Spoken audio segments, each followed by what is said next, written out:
علی گڑھ مسلم یونیورسٹی میں 17 اکتوبر کی تیاریاں بڑے زوروں شوروں سے چل رہی ہیں۔ اسی بیچ گیسٹ کے طور پر پورو justice of India Shri Tirath Singh Thakur اس پروگرام میں شرکت کریں گے اور کئی مہمان ہستیاں اس پروگرام میں شرکت کریں گی۔ علی گڑھ مسلم یونیورسٹی کے بانی سر سید احمد خان کا ہر سال سر سید ڈے کے طور پر منایا جاتا ہے۔ سر سید کا جنم 17 اکتوبر 1817 کو دلی میں ہوا تھا۔ سر سید علی گڑھ مسلم یونیورسٹی کے سنستھاپک ہیں۔ پہلے مدرس طول علوم سکول شروع کیا، اس کے بعد یونیورسٹی میں تبدیل ہوا، جس کو آج پورے ورلڈ میں جانا جاتا ہے۔ اس کا کوئی ثانی نہیں ہے۔ سر سید شکشاوید، سماج سدھارک، پترکار اور اتہاسکار ہونے کے علاوہ راشٹر نرمان کے کام کو آگے بڑھانے والی کئی سنستھاؤں کے سنستھاپک بھی رہ چکے ہیں۔ انہوں نے اپنے لیکھن کے ذریعے اپنی اس سوچ کو آگے بڑھایا ہے۔ آدھونک بھارت کے نرمان میں بھی ان کا اہم یوگدان رہا ہے۔ سر سید سے ہی پریرت ہو کر علی گڑھ آندولن کی شروعات ہوئی تھی، جس میں شکشا کو بڑھاوا دینا، سماجک سدھار، دھارمک جاگروکتا جیسے اہم کاریہ شامل ہیں۔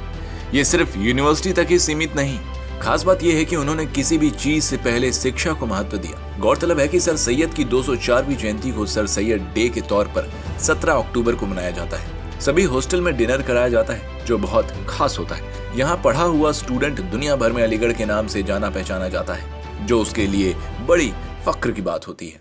ان کے جو میتھڈ تھا اس سے ایک لگ رہا تھا کہ ایک بڑے سائنٹسٹ بنیں گے، بڑے بڑے وکیل بنیں گے، بڑے بڑے ادبا بنیں گے اور اپنے قوم اور ملک کی ترقی کے لیے بات کریں گے۔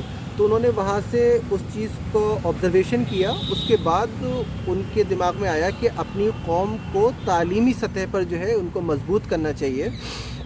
انہوں نے کافی مشاہدہ کیا، تاریخ کا مطالعہ کیا۔ اس کے بعد پھر سائنٹیفک سوسائٹی قائم ہوئی، اس سے تعلیمی بیداری لوگوں میں محلے محلہ جا کے، گلی گلی جا کے مختلف شہروں میں جاتے تھے اور ان کو تعلیم نسواں کا بھی فروغ دیا کہ لڑکیوں کو بھی تعلیم کی ضرورت ہے اور آدمیوں کو بھی ضرورت ہے۔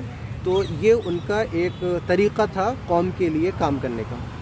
لیکن وہ ایک پیشن گوئی تھی۔ آج کے حساب سے دیکھا جائے تو پدما شری، پدما بھوشن ملنے والے علیگس کی تعداد کافی زیادہ ہے، 50 سے زیادہ ہے، 22 سے بھی زیادہ پدم بھوشن ملے ہیں، اس کے بعد 50 سے زائد ملے ہیں اور بہت بڑے بڑے ایکٹرز دیے ہیں اور اکیڈمکس میں اچھے دیے ہیں اور کامیاب لائرز دیے ہیں، ججز دیے ہیں، پریسیڈنٹ آف انڈیا بھی بنے ہیں۔ وہ سب اسی تناور درخت کے ایک پھل ہیں، جنہوں نے کہیں نہ کہیں اپنی یونیورسٹی کا، اپنے ادارے کا نام روشن کیا۔ اگرچہ ان کی وفات ہو گئی تھی کافی پہلے، لیکن انہوں نے ایک بیج بو دیا تھا۔ اور وائس رائے نے بھی کہا تھا مسلم طلبہ سے جب یہاں کا سنگ بنیاد رکھا گیا تھا کہ کسی ایک قوم کے اوپر ہی ذمہ داری نہیں ہے کہ وہ اپنی اصلاح کرے، اپنے آپ کو آگے بڑھائے، بلکہ مسلم قوم کی بھی ذمہ داری ہے اور وہ ایسا کر سکتے ہیں کہ وہ اپنے آپ کو آگے بڑھائیں اور اپنی جو حالات ہیں، جو ان کے حالات ہیں جس سے وہ جوجھ رہے تھے، اس میں سدھار لائیں۔ جی تو آف لائن ہی ہونی چاہیے، کیونکہ سلیبس کے حساب سے مختلف کالجز ہوا کرتے ہیں، سرکاری اسکولس ہوا کرتے ہیں، لیکن اسٹوڈنٹس اور جو چھوٹے بچے ہوتے ہیں ان کے گارجینس سینٹرل یونیورسٹیز کو پریفرنس دیتے ہیں، اسپیشلی اے کو، کیونکہ یہاں کا ایک ایٹماسفیئر ہے، ایک فضا ہے، یہاں ماحول میں رہ کے جو ہے انسان سیکھتا ہے۔ وہ ایک وقلۂ صحبت صالح ترا صالح کنت طالح ترا طالح کنت، تو یہاں پہ ایک اچھی صحبت ملتی ہے، علمی ماحول ملتا ہے، پڑھائی کے ساتھ ساتھ ایک اچھی ذہن سازی ہوتی ہے۔ یہاں مختلف قسم کے تہذیب، جس کو تہذیب، جی بالکل تہذیب، مختلف قسم کے پروگرام ہوتے ہیں، کلچرل ایونٹس ہوتے ہیں، اس میں اسٹوڈنٹس کا پارٹیسپیشن رہتا ہے اور یہاں پہ ان کو اپنا ایک ٹارگٹ سلیکٹ کرنے کا موقع ملتا ہے کہ ہم کس لیے بنے ہیں، ہمارے اندر کیا خوبیاں ہیں، ہم کو کس فیلڈ میں جانا چاہیے۔ جی تو یہ ایک ایٹماسفیئر سے یہ ساری چیزیں آتی ہیں، تو آف لائن موڈ ہونا چاہیے۔ سر سید احمد خان ایک ایسی عظیم شخصیت جس کے بارے میں ہم سبھی جانتے ہیں، علی گڑھ مسلم یونیورسٹی جس کا نام پوری کی پوری دنیا میں مشہور ہے، اس کے وہ فاؤنڈر تھے۔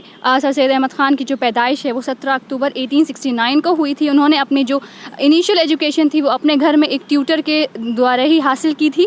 سر سید احمد خان کو جو خواب تھا اور اس خواب کی جو تعبیر ہوئی ہے وہ اس علی گڑھ مسلم یونیورسٹی کی شکل میں ہوئی ہے. اور ہم سب جانتے ہیں یہاں سے ہر جگہ کا اسٹوڈنٹ آتا ہے, ہر جگہ سے اسٹوڈنٹس آتے ہیں اور ہر جگہ پڑھ کر جاتے ہیں. اور جس طرح سے علی گڑھ مسلم یونیورسٹی کا نام روشن کر رہے ہیں وہ لوگ, وہی سر سید احمد خان کا اصلی مقصد تھا کہ یہاں سے ایک ایجوکیشنل ماحول بنے, یہاں سے ایک ایسا ماحول بنے جس سے پوری دنیا میں اس یونیورسٹی کا نام روشن ہو, اس اسٹوڈنٹ کا, یہاں کے اسٹوڈنٹس کا نام روشن ہو. جیسا کہ آپ نے کہا کہ سر سید احمد خان کا مقصد تھا کہ ایک یونیورسٹی بنے, اور اس مقصد کو کامیاب بنانے کے لیے ایز اے اسٹوڈنٹ آپ کیا آگے جو ہے مستقبل میں کام کریں گی؟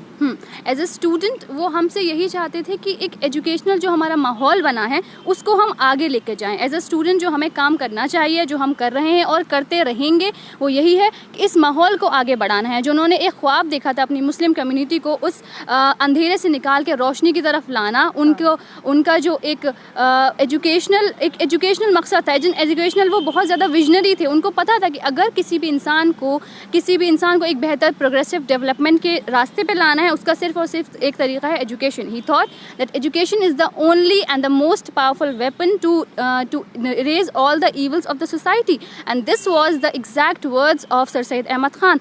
As a student we are the one who are supposed to keep his words. ہمارا مقصد یہ ہونا چاہیے, ہمارا مقصد یہ ہے کہ ہم ان کے آئیڈیاز کو لے کے, ہم ان کے ویژن کو لے کے اس کو آگے اس سوسائٹی کو پروگریسو طریقے پہ لے کے جائیں. نیوز ناؤ انڈیا کے علی گڑھ سے خالد مصطفیٰ کے ساتھ ان کے سہیوگی ارشد احمد اور عفیفہ کی رپورٹ.